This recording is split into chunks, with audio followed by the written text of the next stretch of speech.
রবকে খুশি করার ইচ্ছা কার কার আছে একবার হাত তুলেন।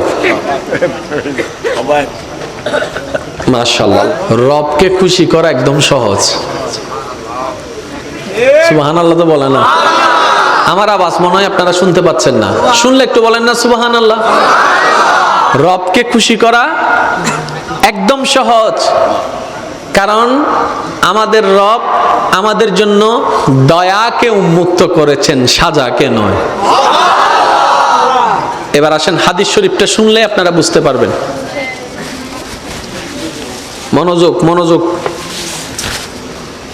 আল্লাহ পাকের কাছে 100 ভাগ রহমত আছে। কয় ভাগ? এই 100 ভাগ রহমতকে আল্লাহ 2 ভাগ করেছেন, 99 ভাগ একটা, 1 ভাগ একটা। এই 1 ভাগ রহমতকে আল্লাহ সমস্ত সৃষ্টির কাছে বিতরণ করে দিলেন। এই 1 ভাগ রহমতের কারণে মায়া সৃষ্টি, এই 1 ভাগ রহমতের কারণে আবেগ সৃষ্টি, এই 1 ভাগ রহমত থেকে মহাব্বত সৃষ্টি, এই 1 ভাগ রহমত থেকে ভালোবাসা সৃষ্টি। আর সেই ভালোবাসাটা কেমন দেখেন, সন্তান ডেলিভারি হবে, এই ব্যথাটা সহ্য করতে গিয়ে অনেক মা ডেলিভারি করতে গিয়ে মারা যায়। সেটা মা জানে। আমি সন্তান পেটে রাখলে 10 মাস আমি ভালো করে খেতে পারবো না, ঘুমাইতে পারবো না, সেটা মা জানে। তারপরও সন্তান পেটে নেওয়ার জন্য মা দ্বিধাবোধ করে না, দ্বিমত পোষণ করে না।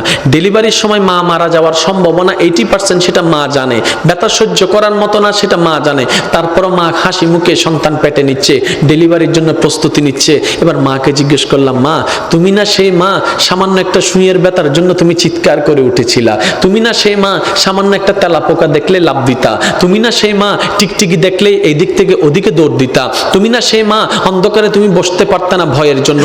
আজকে তুমি নিজের জানের রিস্ক নিয়ে নিলা। তখন মা উত্তর দেয়, সন্তানের চেহারাটা এক নজর দেখার জন্য, সন্তানের চেহারাটা এক নজর দেখার জন্য।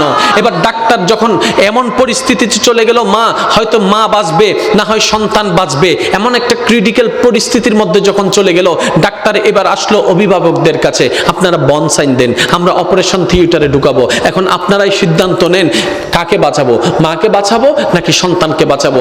একে জিজ্ঞেস করে, এ বলে যে মাকে বাঁচাও, ও বলে যে মাকে বাঁচাও, ও বলে যে মাকে বাঁচাও, ও বলে যে মাকে বাঁচাও। কারণ সবার মাথার চিন্তা, মা যদি বেঁচে থাকে সন্তান আবার আসবে, মা যদি বেঁচে থাকে সন্তান আবার আসবে। সবার একটি কথা, মাকে বাঁচাও, মাকে বাঁচাও, মাকে বাঁচাও। এবার ডাক্তার কৌতূহল বশত মাকে একবার জিজ্ঞেস করলো, সবাই বলছে মাকে বাঁচাতে, একটু আপনি বলেন না আমরা এই দুইজনের ভিতর কাকে বাঁচাবো, আপনাকে বাঁচাবো নাকি সন্তানকে বাঁচাবো? তখন মা, একমাত্র মা, সে উত্তর দেয়, একমাত্র মা তখন চিৎকার করে বলে, ডাক্তার আমার সন্তানকে বাঁচান, আমার সন্তানকে বাঁচান, আমার সন্তানকে বাঁচান। ডাক্তার অবাক হয়ে তাকায় রইল। সবাই বলছে আপনার কথা, আপনি বেঁচে থাকলে তো সন্তান আরেকটা আসবে, আপনি কেন সন্তানের কথা বলছেন? এবার মা 2 চোখের পানি ছেড়ে দিয়ে বলে, আমি তো দেখেছি সূর্য কেমন, আমার সন্তান তো এখনো দেখেনি। আমি তো চাঁদকে দেখেছি, আমার মা সন্তান তো চাঁদকে দেখেনি। আমি তো খাবার খেয়েছি, আমার সন্তান তো এখনো খাবার খায়নি। আমি তো দুনিয়া দেখেছি, তারা তো এখনো দুনিয়া দেখেনি। আমি তো এগুলা দেখেছি, তারা তো সেগুলা দেখেনি। আমি তো এগুলা দেখেছি, তারা তো ওগুলা দেখেনি। আমি তো এগুলা খেয়েছি, তারা ওগুলা খায় নাই। আমি দুনিয়া দেখেছি, আমার সন্তান এখনো দুনিয়া দেখেনি। ডাক্তার আমার আর দুনিয়া দেখার দরকার নাই, আমার সন্তানকে দুনিয়া দেখার ব্যবস্থা করে দেন, আমার সন্তানকে দুনিয়া দেখার ব্যবস্থা করে দেন। একজন মা সন্তানের প্রতি এই মায়া, ওই 1% ভালোবাসার অংশ, 1% ভালোবাসার অংশ